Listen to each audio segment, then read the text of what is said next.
Doctor കുറച്ച് കാലങ്ങളായിട്ട് മുടി നന്നായിട്ട് കൊഴിയുന്നുണ്ട്. അപ്പോൾ എന്താണ് അതിനൊരു റീസൺ എന്ന് അറിയാനായിട്ട്. നിങ്ങൾ ഒരുപാട് എണ്ണകളൊക്കെ ഉപയോഗിച്ചിട്ടുണ്ടോ? ഉപയോഗിക്കാം. നമ്മൾ റീസൺ അറിയാതെ ഇങ്ങനെ എണ്ണകളൊന്നും ഉപയോഗിച്ചിട്ട് ഈ മുടി കൊഴിച്ചിൽ നമുക്ക് കംപ്ലീറ്റ് ആയിട്ട് മാറ്റാൻ കഴിയില്ല. പല കാരണങ്ങൾ കൊണ്ടാണ് മുടി കൊഴിച്ചിൽ ഉണ്ടാകുന്നത്. സ്ട്രെസ് ആവാം, ഉറക്കമില്ലായ്മ ആകാം, മാൽന്യൂട്രീഷൻ, നമുക്ക് വേണ്ടത്ര ഒരു മുടിക്ക് വേണ്ടത്ര ഒരു പോഷകാഹാരങ്ങൾ കിട്ടാത്തതുകൊണ്ടാവാം, നമ്മളെ ആഹാര രീതി കൊണ്ട്, ലൈഫ് സ്റ്റൈൽ ആവാം, പിന്നെ ചിലര് റെഗുലർ ആയിട്ട് വല്ല മെഡിസിൻസ് എടുക്കുന്നുണ്ടാവും, സ്റ്റിറോയിഡ്, ആന്റിബയോട്ടിക്സ് പോലുള്ള മരുന്നുകൾ എടുക്കുന്നുണ്ടാവും, അതാവാം കാരണം. അതുപോലുള്ള കാരണങ്ങൾ കൊണ്ടാണ് മുടി കൊഴിച്ചിൽ ഉണ്ടാകുന്നത്. സ്ത്രീകളിലും ഇതേ കാരണങ്ങൾ കൊണ്ട് തന്നെയാണോ? അതെ, ഇതേ കാരണങ്ങൾ കൊണ്ട് സ്ത്രീകളിൽ മുടി കൊഴിയാം.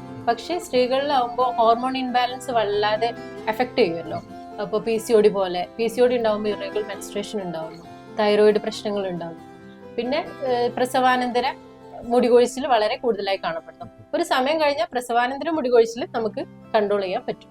ഈ അടുത്തായിട്ട് അല്ലെങ്കിൽ കുറച്ചു കാലത്തിന്റെ ഇടയിൽ എന്തെങ്കിലും അസുഖങ്ങളായിട്ട് വന്നിട്ടുണ്ടോ? ഇൻഫെക്ഷൻ, കോവിഡ് പോലുള്ള? കോവിഡ് പോസിറ്റീവ് ആയിരുന്നു. ഓക്കെ. കോവിഡിന്റെ ആഫ്റ്റർ എഫക്റ്റ് ആയിട്ട് ടൈഫോയിഡ്, കോവിഡ് അങ്ങനത്തെ ഇൻഫെക്ഷൻ ഡിസീസസ് വന്നാൽ മുടി കൊഴിച്ചിൽ ധാരാളമായിട്ട് കാണപ്പെടും. അതിന് ശേഷം വരുന്ന അതിന്റെ മെഡിക്കേഷൻസ്, പിന്നെ ചില ആളുകൾ റെഗുലർ ആയിട്ട് സ്റ്റിറോയിഡ്സ്, ആന്റിബയോട്ടിക്സ് ഒക്കെ എടുക്കുന്നുണ്ട്. അതിന്റെ സൈഡ് എഫക്റ്റ് ആയിട്ട് മുടി കൊഴിച്ചിൽ കൂടുതലായിട്ട് കാണപ്പെടുന്നുണ്ട്. പിന്നെ രക്തക്കുറവ്, ആരും ശ്രദ്ധിക്കാതെ പോകുന്നതാണ് രക്തക്കുറവ്. അത് ഇപ്പോ ലേഡീസിലാണെങ്കിലും ജെന്റ്സിലാണെങ്കിലും രക്തക്കുറവ്, HBന്റെ അയണിന്റെ ഒക്കെ കുറവ് കൊണ്ട് മുടി കൊഴിച്ചിൽ ധാരാളമായിട്ട് കാണപ്പെടുന്നു. ഡാൻഡ്രഫും നമ്മൾ നോക്കാതെ പോകുന്ന ഒരു കാര്യമാണ്. ഡാൻഡ്രഫ് ഉണ്ടായാലും മുടി കൊഴിച്ചിൽ ധാരാളമായിട്ട് ഉണ്ടായിരുന്നു.